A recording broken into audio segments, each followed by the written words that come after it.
Late 1944, France. The crew of an American M10 tank destroyer receives a bizarre order. Their target is a captured German Tiger I, parked nearly 2,000 yards away. At this extreme range, their 76mm gun is considered useless against its thick frontal armour. High-ranking officers from General Patton's Third Army watch through binoculars, expecting little more than a ricochet. The gunner aims, the breech slams shut, and the shell screams across the field. It doesn't bounce.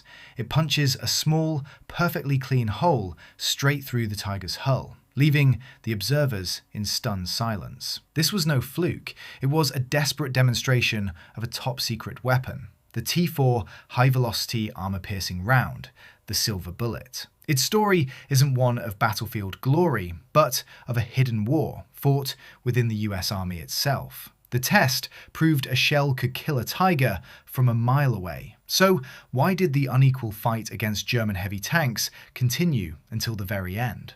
To understand that internal war, we have to go back to the hedgerows of Normandy in the summer of 1944. A wave of anxiety was spreading through American armoured units. They called it Tiger phobia. The problem was simple and brutal.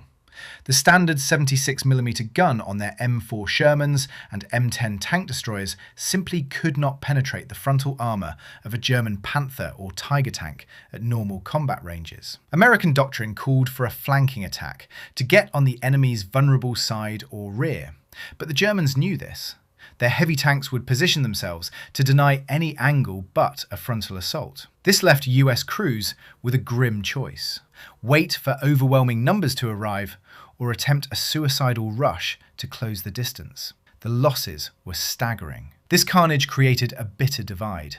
In Europe, field commanders like General George S. Patton saw their men dying and sent frantic requests for a more powerful gun, anything to even the odds. But back in the United States, Army ground forces and the powerful Ordnance Department pushed back. Citing pre-war doctrine and combat statistics, their official position was that the 76mm gun was adequate.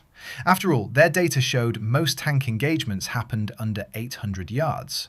And besides, hunting heavy tanks was a job for specialised tank destroyers, not the Sherman. The debate was deadlocked in a stalemate of memos and reports. But while the bureaucracy argued, a few ordnance officers in Europe, witnessing the carnage firsthand, knew about an experimental project that could change everything. And they were about to take matters into their own hands.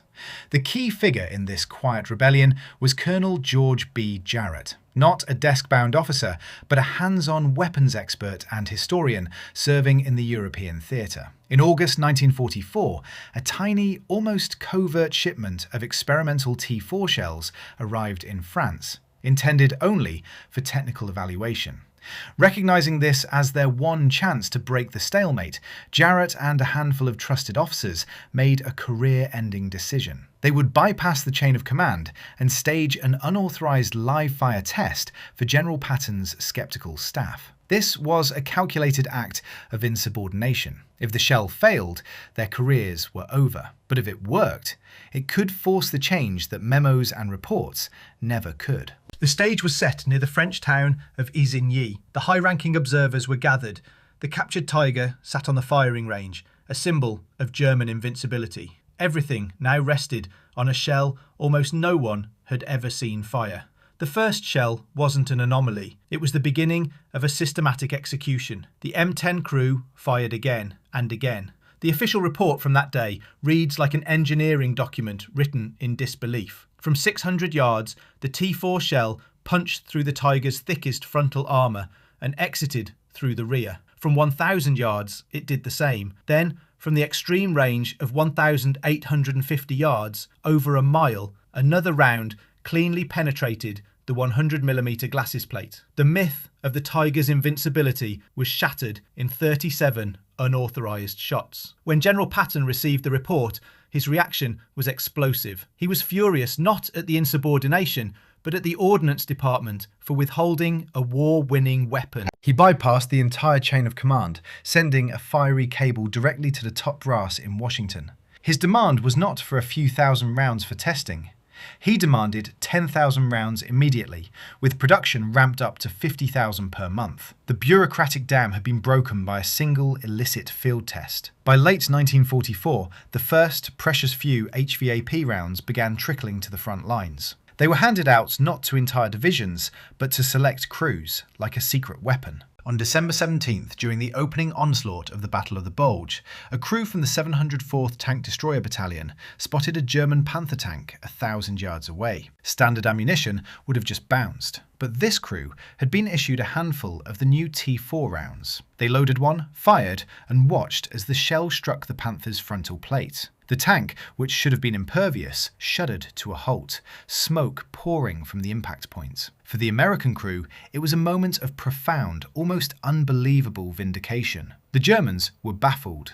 Their crews began reporting catastrophic penetrations from guns that shouldn't have been a threat. The entry holes were small, precise, and lethal, piercing frontal armour that had always guaranteed their safety. German intelligence scrambled to find an answer, analysing wrecked panzers pulled from the battlefield. Their reports soon identified a new American projectile with a super-dense hard core. They knew exactly what it was. It was a tungsten carbide penetrator, a technology the Germans themselves had pioneered but could no longer produce in large numbers. The psychological armour of the Panzer Force began to crack. Suddenly, every American tank was a potential killer. But on the American side, the initial triumph quickly turned to frustration. The news of the silver bullet spread like wildfire. Every tank commander in the European theatre wanted it, but Patton's massive order was never filled. The expected flood of ammunition was a tiny trickle. The rounds were so scarce, they were strictly rationed, often with tankers receiving only 2 or 3 shells for their entire tank. They were to be used only in emergencies, against the most dangerous targets. This created a new kind of tension. The weapon that could save their lives was locked away, a jealously guarded asset that turned allies into rivals, all desperate for the handful of shells that could even the odds. The paradox was maddening. The weapon was a proven killer, the demand was universal, and the enemy was now aware of its existence. Yet it remained one of the rarest munitions on the battlefield. The question was no longer, can we kill a tiger? It was, why can't we get the weapon that does? The answer wasn't in an army report or a general's order. It was hidden in the periodic table of elements and in the brutal logic of a global war economy. The T4's lethality came from its core, a slim, arrow-like penetrator made of tungsten carbide, one of the densest materials on Earth. It was a sub-caliber round, a small dart wrapped in a larger, lightweight casing that fell away after firing. But this miracle of physics was also its fatal, unresolvable flaw. Tungsten was a critical strategic material, and the United States had almost no domestic supply. It was already essential for the machine tools that cut steel for every tank and ship, and for the filaments in every radar set. The silver bullet wasn't limited by production lines, but by geology. This scarcity turned a war-winning weapon into a rare, precious tool, used only when all else failed. This brutal math of scarcity found its ultimate expression in the snow-choked forests of the Ardennes. December 1944. The Battle of the Bulge. For a tank destroyer crew holding a vital crossroads, the war is reduced to a single, terrifying problem. Through the gunner's sight, a king tiger emerges from the fog. It is an impossible target. Their standard armor-piercing shells will shatter harmlessly against its frontal plate. They have 2 HVAP rounds. Just 2. The commander's voice is tight on the intercom. Hold fire! Hold fire! Every second they wait, the German behemoth gets a better shot. But firing too soon means wasting a priceless round and guaranteeing their own destruction. This isn't the Isigny test range. There are no second chances. This is the brutal reality of the silver bullet's promise. A weapon that offered salvation, but only gave you one shot at it. Finally, the order comes. Gunner, HVAP, fire! The world narrows to the crosshairs and the flash of their own gun. And so we return to our central question. If the Americans had a shell that could kill a tiger from a mile away, why did the unequal fight continue? The answer is not a failure of courage or technology, but of brutal industrial math. The story of the HVAP is not a legend of a miracle weapon. It is a stark lesson in the complexities of total war. Its tactical brilliance, proven in Jarrett's audacious test and confirmed in combat, was ultimately crippled by a strategic failure: the simple, unresolvable scarcity of tungsten. The Americans had designed the perfect weapon to kill a tiger, only to discover that in a total war, the rarest material of all isn't tungsten, it's abundance.